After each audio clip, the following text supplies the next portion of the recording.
Baik, Assalamualaikum warahmatullahi wabarakatuh. Nama saya Muhammad Syarif Fatur Rahman Bayi dengan IPM 230615744 akan menjelaskan mengenai tugas pendahuluan yang diberikan.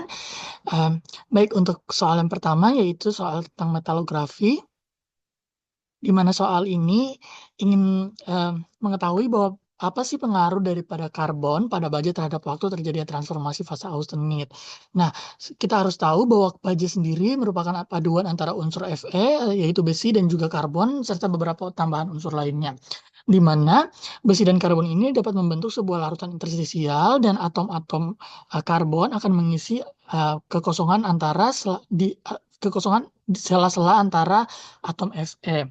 Nah, di sebelah kiri atas di sini bisa dilihat untuk mikrostruktur daripada si austenit, dan austenit ini sendiri pada diagram FeV3C, yaitu yang ini, berada di bawah 2,11% daripada karbon.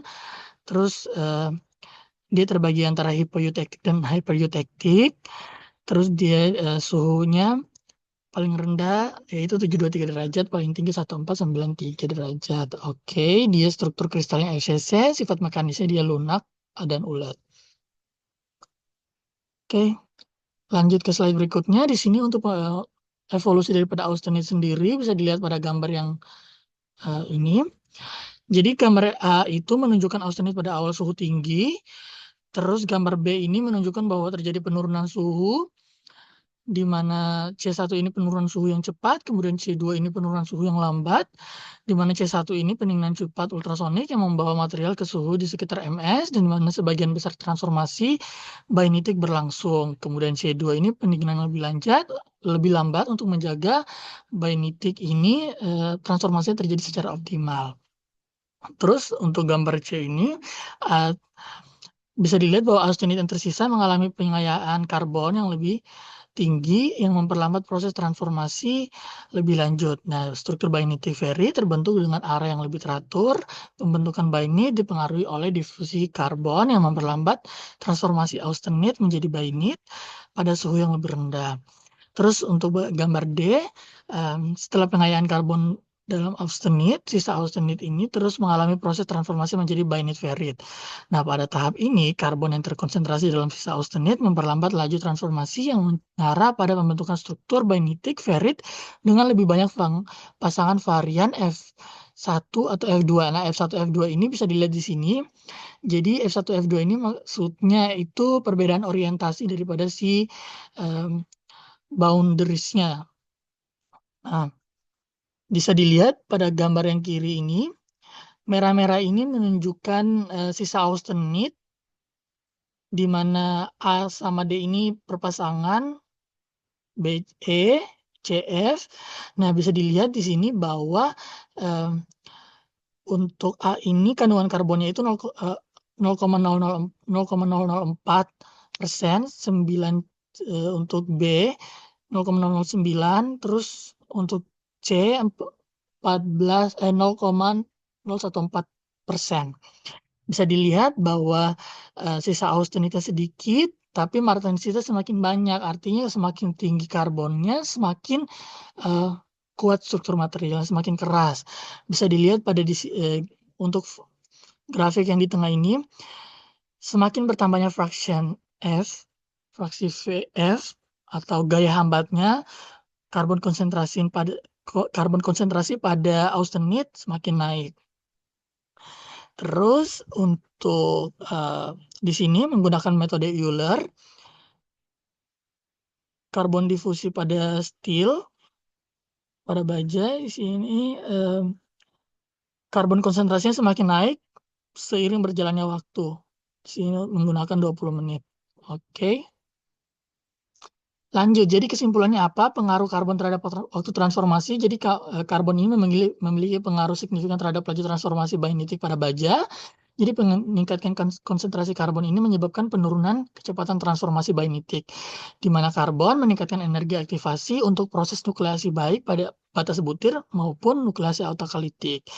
Terus konsentrasi karbonisasi selama transformasi Bainite, konsentrasi karbon ini dalam austenit itu yang tersisa akan meningkat karena difusi karbon. Jadi pada suhu transformasi yang lebih rendah atau dengan peningkatan konsentrasi karbon, proses difusi karbon lebih menonjol yang memperlambat proses transformasi.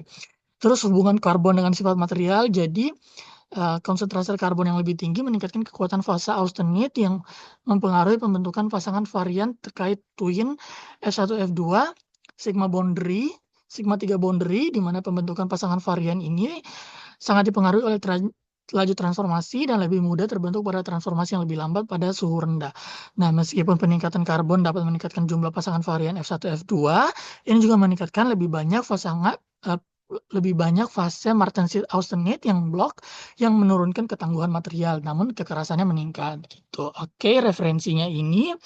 Lanjut ke soal kedua, yaitu tentang HST. Jadi di sini diminta perbedaan carburizing, carbonating, nitrocarburizing, nitriding, dan boriding.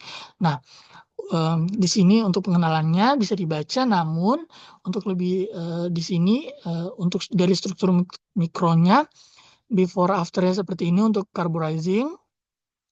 Terus carbonitriding yang di atas ini before polish dan after polish. Yang ini after polish, tapi bisa dilihat di sini lebih rapat, lebih banyak titiknya. Terus di sini bisa dilihat ada perbedaan antara layer dan inti. Nah, di sini juga ada bored layer, terus ada diffusion zone dan substrate.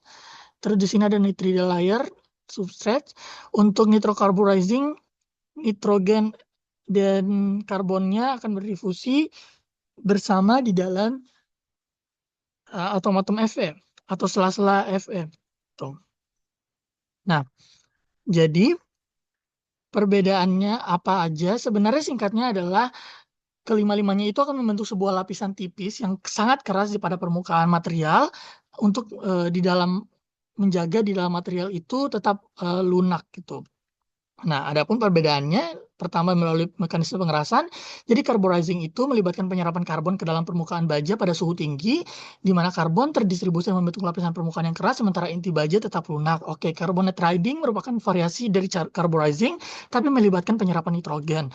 Terus nitrocarburizing, nitrogen dan karbon diserap ke dalam permukaan baja pada suhu lebih rendah dibandingkan dengan carburizing dan nitriding. Terus nitriding, proses nitriding mengintroduksi nitrogen ke dalam permukaan baja pada suhu yang lebih rendah, antara 500 sampai 600, membentuk lapisan nitrida pada permukaan baja. Kemudian boriding melibatkan penetrasi daripada boron ke dalam permukaan baja pada suhu tinggi, membentuk borida.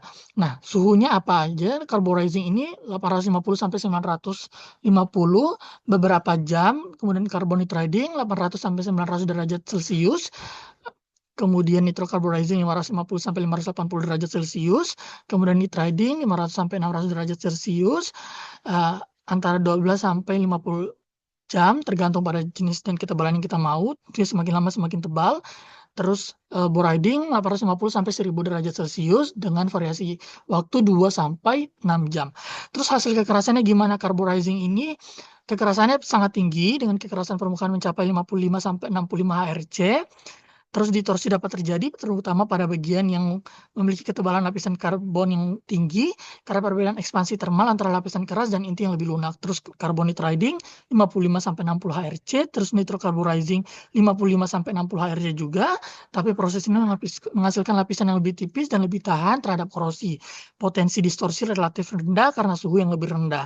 Terus nitriding menghasilkan kekerasan permukaan yang sangat tinggi antara 60 sampai 65 HRC karena pembentukan nitrida, namun distorsi dapat terjadi meskipun minimal karena proses berlangsung pada suhu yang lebih rendah dibandingkan daripada carburizing. Terus boriding, kekerasan permukaannya mencapai lebih dari 70 HRC, jadi yang paling tinggi di antara yang lain. Terus membentuk lapisan yang sangat keras dan tahan lama. Proses boriding sendiri cenderung menghasilkan distorsi yang lebih rendah karena suhu proses yang lebih rendah membentuk lapisan borida yang sangat stabil. Baik, untuk referensinya ini. Baik, sekian penjelasan untuk tugas pendahuluan. Saya ucapkan terima kasih. Assalamualaikum warahmatullahi wabarakatuh.